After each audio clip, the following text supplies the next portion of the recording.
So, should all the Smith machines just be rounded up and melted down to scrap? Is this even really an adult, mature consideration? Is it even topical? No. Stupid. It's just something to say when somebody has nothing to say. And my only reason for bringing it up is in case there's anybody out there that's inexperienced enough, which no shame in that, we all were there at one point or another, that they just haven't explored the Smith machine.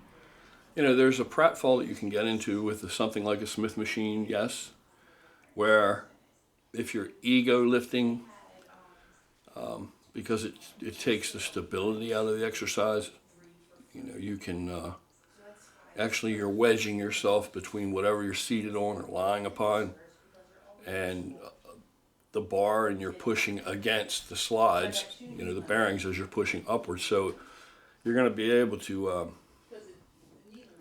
you going to be able to push more weight on a Smith machine than you can free weight? I don't know. I mean, it seems like you probably could, but I had a hell of a bench before I messed my shoulder up, and I'm not real sure that I could put all that on a Smith machine and bench it, because once you get to a point, you begin to overload just the mechanical structure of the machine, so I'm not real sure about that.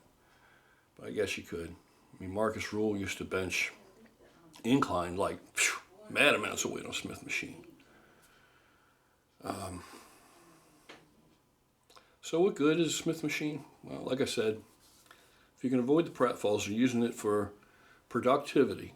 And who can say what's productive? You know, you can't always look at a guy, and you can't always look at a girl, person in the gym, and say, that person is doing something that's unproductive. Now, sometimes it could be glaring, if that's all you're there to do is to focus on other people and to assess what they're doing. But other times, they may have tweaked something or be doing some kind of modified version of something that they find is extremely productive for them, or that they can feel. Yeah, they can feel it where they want it, where they want the stress to be located and directed primarily. They can feel that. And this is something that you should do. You should move around, change your posture, experiment with different, just tweak your, you know, your setup as you're pulling the weight or pushing the weight until you get what you want, where you want. Play around with it, right? Now, you can't throw PRs on and bother with all that, but you can do it with your lighter sets as you're initiating. And a Smith machine, it's I think it's a very valuable tool. There have been periods of time where I may not have touched a Smith machine for, you know, over a year, not even touch it. But there have been other times when I've used it almost exclusively on some exercises. And to today, there's certain things I do always on a Smith machine. And the reason is it does take the stabilizers out of it. So it enables me to pull from an unnatural angle. It enables me to pull from an unnatural position. You know, and I'll show you some of that when I get to retro today on a Smith machine. If you have an injury, all right, say you got a messed up shoulder and you're rehabbing your shoulder and bringing it back. You may be more apt to successfully improve by pressing on a Smith machine first before moving into free weights. You know, it would be just like a stepping stone because it does take the stabilizers out of it. So it takes that off your shoulder, that uncertainty. And now they even have Smith machines, you know, that they travel back and forth. The whole arrangement slides back and forth. So the bar not only goes up and down on a plane, but all of it in itself moves back and forth. And they have one at Crunch I showed you, Steve and I lifting on. And that was awesome because initially with this slap tear, right, which was just devastating injury, excuse me, I came back with the, you know, got to the benching on the Smith machine to where I could push some weight.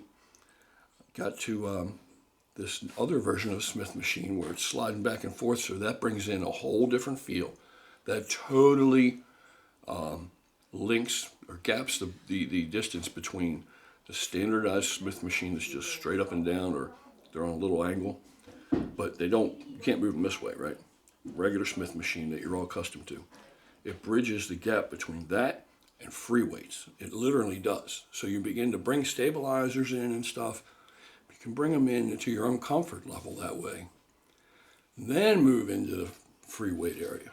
So if you have injuries, you have chronic pains, you have whatever, the Smith machine is a really good alternative in that regard. So it's invaluable in that regard. But also, like I said, there are certain things you can do that you can't do with a free weight. There are exercises that I find more beneficial when I perform them on a Smith machine as opposed to doing them with a free weight. Believe it or not, one such exercise is going to be like drag curls. I think drag curls on a Smith machine for your biceps are awesome. The whole feel is different. Totally different feel, and there are a number of ways you can do it. You know, Vince Gironda, whatever, right? He curled all the way up to his face on drag curls.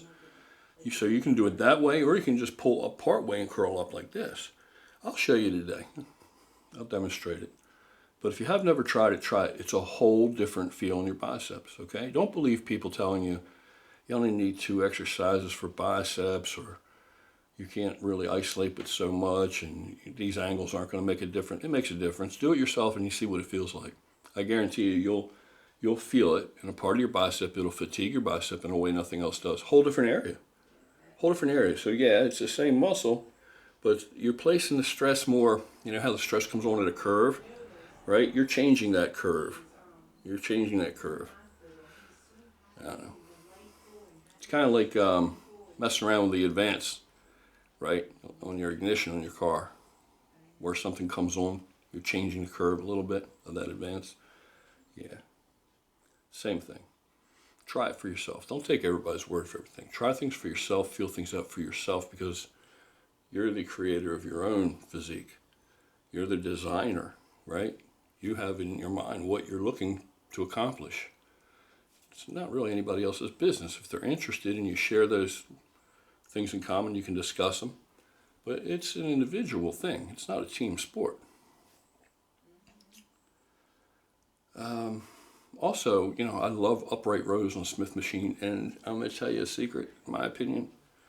It's one of the most beneficial exercises for capping off these shoulders. You know, a lot of people say, what do you do for shoulders? What do you do for shoulders? And of course, I have done lots of overhead pressing. But with this shoulder being what it is, what it has been, I can't do like dumbbell laterals, and that used to be my favorite exercise, more than overhead pressing. Because dumbbell laterals, you can change little changes in the way you perform the exercise mechanically, and you can move the accent. Now, as you know, if you bend over, right, you can put it more on the rear delts. Of course, your traps are going to take some of it. And even with laterals, dumbbell laterals, there's a really cool way I do those. I'll show you that today too. That changes that exercise a lot.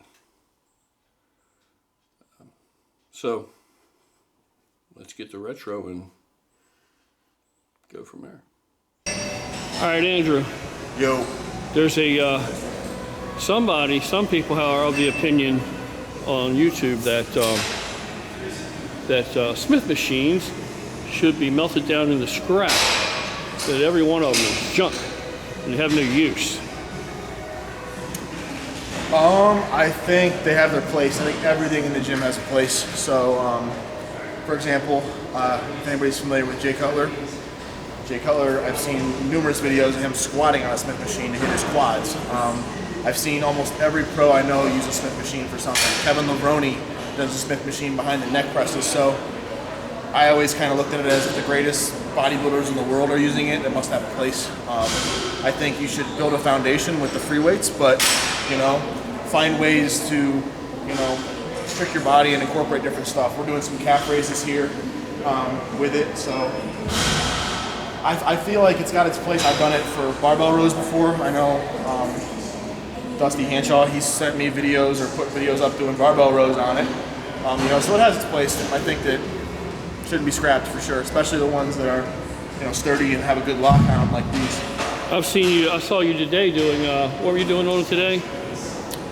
You used it for Oh yeah, we legs. used split squats. So I love it for split squats. Like I remember I used to watch videos of Rich Kasperi doing split squats for his glutes, and he would use them on the Smith machine.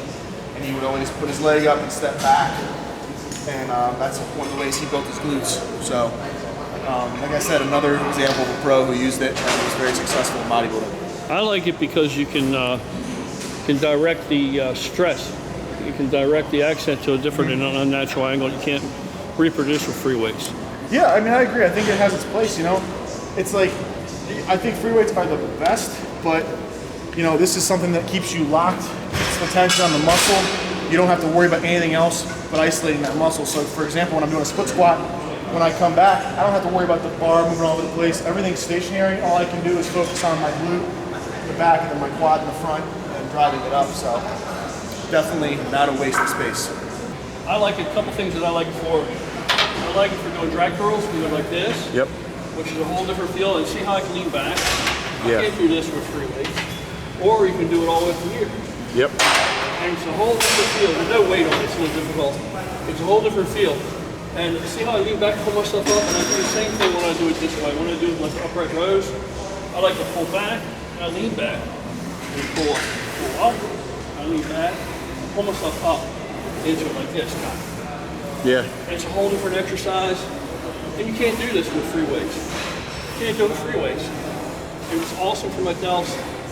Ties in my traps really well because I can move my hands, you know, to vary where the location of the accent is primarily. So there's all kinds of stuff I like it for. I like it for shrugs because, again, I can lean way back and I can lean back and shrug, right? I can lean way over the bar and shrug. So I actually have more freedom to vary the accent on a Smith machine than with free weight. So I'm not saying that one's better than the other. Absolutely, Smith machine's not better than free weight. But especially with dealing with injuries, yeah, it's very useful.